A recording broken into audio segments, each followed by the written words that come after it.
I am so frustrated with all this huge electric storm.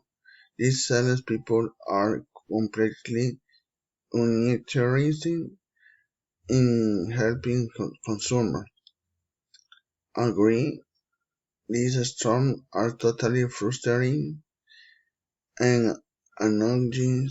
You can never get anyone to help you. And if you do find someone, they don't seem to know very much. That guys you talking are looking surprising. When you started asking questions, I know. I think he was as confused as was. It's too bad that there are many storms with good serving anyone. Yeah, is a depressing future of 21st century life. Okay, I excuse. Let's go have lunch. Good idea. Let's go to Mertick's Daily. I really like their frozen yogurt.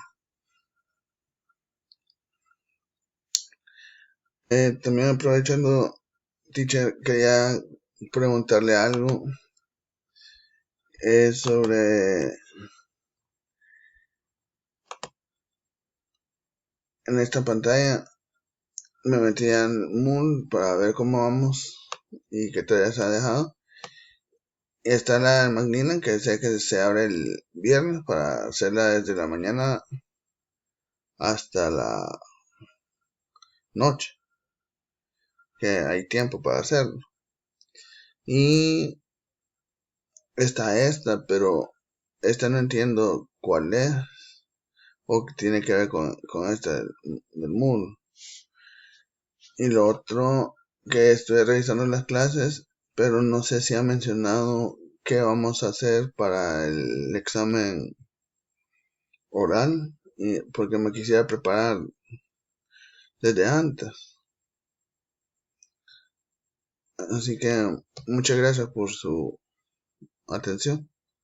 Feliz noche.